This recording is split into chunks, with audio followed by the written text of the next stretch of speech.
Match জয়ের সবচেয়ে সহজ সুযোগ তৈরি করে দিয়েছিল কলকাতা নাইট রাইডার্সের বোলাররা। আর অপরদিকে পাঞ্জাব কিংসের ব্যাটিং হয়ে যাওয়ার পর তাদের ড্রেসিং রুমে হয়তো এরকমই আলোচনা হচ্ছিল, হারের ব্যবধান যতটা সম্ভব কম রাখতে পারলে ভালো হয়, কারণ ওই পরবর্তীতে নেট রান রেটের সমীকরণ বা হিসাব নিকাশ মেলানোর ক্ষেত্রে কোনো রকম সমস্যায় না পড়তে হয়। কিন্তু পাঞ্জাবকে বাগে পেয়েও হারানো তো অনেক দূরের কথা, উল্টে এই আর কি লো স্কোরিং ম্যাচে কেকেআর ওই স্বল্প রান চেস করতে গিয়ে পাঞ্জাবের কাছে একেবারে লেজে গোবরে হয়ে হেরে গেল ম্যাচটা 16 রানের ব্যবধানে। তো ঠিক কোন কোন কারণে পাঞ্জাবের কাছে কলকাতাকে এদিন হারতে হলো বা কেকেআরের হারের জন্য ঠিক কোন কোন ঘটনাগুলো দায়ী, চলুন সেগুলো নিয়ে আজকের এই ভিডিওয়ে অ্যানালাইসিস করা যাক।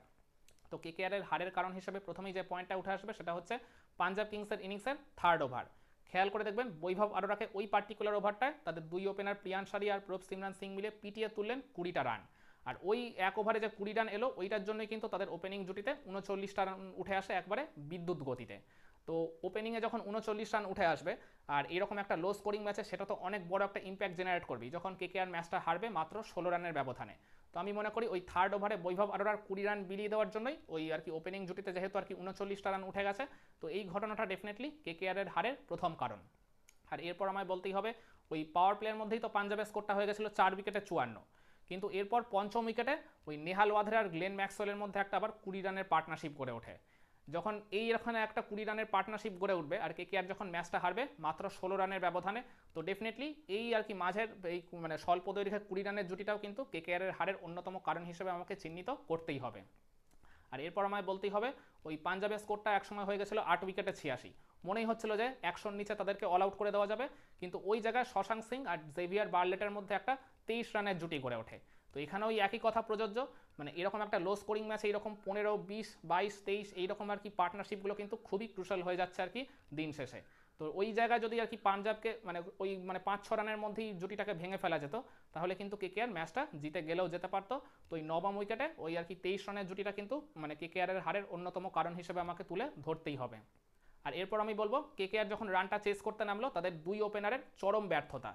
এর আগের দুইটা ম্যাচে কিন্তু সুনীল নারিন আর ওই কুইন্টন ডিকক দুইটা বেশ ভালো স্টার্ট এনে দিয়েছিলেন, খুব বড় রান না করতে পারলেও একটা ম্যাচে বোধহয় 37 করেছিলেন, আর গত ম্যাচে চেন্নাইয়ের এগেনস্টে তারা ওপেনিং জুটিতে 41টা রান যোগ করে এসেছিলেন। এই দিনও যেটা আর কি খুবই প্রয়োজন ছিল, কিন্তু দিন শেষে সেই কাজটা কেউই করতে পারলেন না, কিংবা ইন্ডিভিজুয়ালি কেউ বড় রানের একটা স্কোরও করতে পারলেন না, বা অন্তত আর কি 20 বা 30+ রানের ইনিংসও জেনারেট করতে পারলেন না। এখন দেখা যাচ্ছে এই ম্যাচের রেজাল্টে এখন দেখা যাচ্ছে এই ম্যাচের রেজাল্টের সাপেক্ষে যেটা খুবই প্রয়োজনীয় ছিল। তো কেকেআরের ওপেনিং জুটিতে বড় রান না ওঠা কিংবা দুই ইন্ডিভিজুয়াল ওপেনারের কারোরই বড় স্কোরের আর কি দেখা না পাওয়া ডেফিনেটলি কেকেআরের হারের অন্যতম একটা কারণ। আর এরপর আমায় বলতেই হবে এই প্রথম দিকে 2 উইকেট চলে যাওয়ার পরও ওই থার্ড উইকেটে রাহানে আর রঘুবংশীর মধ্যে তো একটা 55 রানের জুটি গড়ে উঠেছিল।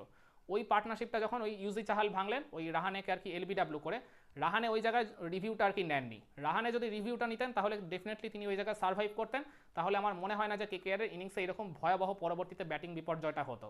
তো রাহানে যদি ওই জায়গায় টিকে যেতেন ওই রিভিউটা নিয়ে, তাহলে ডেফিনেটলি কেকেআর কিন্তু ম্যাচটা জিতে যেত। তো আমার কাছে ওই জায়গায় আর কি সবচেয়ে বড় কারণ, বা আমি এর আগে একটা ভিডিওর টার্নিং পয়েন্ট হিসেবেও তুলে ধরেছিলাম, ওই রাহানের ওই জায়গায় রিভিউটা না করা, আর তাকে ওই জায়গায় রিভিউটা করতে দেয়নি মূলত রঘুবংশী, তার নন স্ট্রাইকিং পার্টনার। তো আমি বলবো এই রাহানের রিভিউ না করাটা কেকেআরের এই ম্যাচের হারের সবচেয়ে বড় কারণ।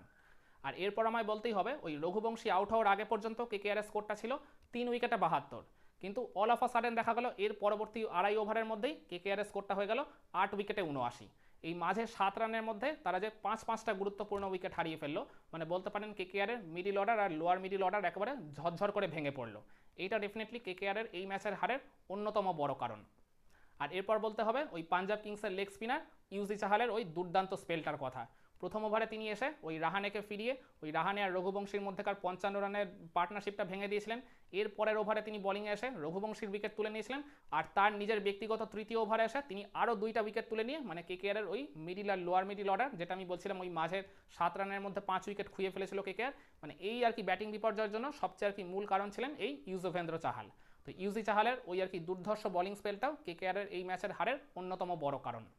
আর এরপর আমায় বলতেই হবে ওই পাঞ্জাব কিংসের দুর্ধর্ষ বোলিং এফোর্ট। একমাত্র জেভিয়ার বার্লেট একটু এক্সপেন্সিভ ছিলেন, কিন্তু তিনি ছাড়া বাকি যে আর কি 4 বোলার ছিলেন, 2 পেসার আর 2 স্পিনার, তারা কিন্তু অনবদ্য বোলিং করেছেন। তারা যেমন ইকোনমিক্যালও ছিলেন, রানও কম বিলিয়েছেন, আবার একই সাথে নিয়মিত হারে উইকেটও তুলে নিয়েছেন। তো কেকেআর এই স্বল্প রান চেস করতে গিয়ে ওই জায়গায় যে আটকে গেল, 16 রানের ব্যবধানে হেরে গেল, তো এই রানটা কিন্তু সাকসেসফুলি ডিফেন্ড করে দিয়েছে পাঞ্জাব কিংসের বোলাররাই আলটিমেটলি। তো তো আমাকে তো পাঞ্জাব কিংসের বোলিং ইউনিটের আর কি প্রশংসা করতেই হবে। তো পাঞ্জাবের বোলারদের এই দুর্ধর্ষ বোলিং এফোর্টটাও ডেফিনেটলি কেকেআরের এই ম্যাচে হারার অন্যতম একটা বড় কারণ। তো আমার কাছে মনে হয় এই পার্টিকুলার রিজনগুলোর জন্যই মানে প্রথম ইনিংস শেষ হয়ে যাওয়ার পর মনেই হচ্ছিল যেখানে কেকেআরের এই ম্যাচ জয়টা জাস্ট সময়ের অপেক্ষা, কিন্তু তারপরেও মানে খুবই সারপ্রাইজিংলি দিন শেষে কেকেআরকে ম্যাচটা হেরে যেতে হলো 16 রানের ব্যবধানে। একমত হবেন আমার সাথে, নাকি আপনারা মনে করেন কেকেআরের এই ম্যাচে হারার আরও অন্য কোনো কারণ ছিল?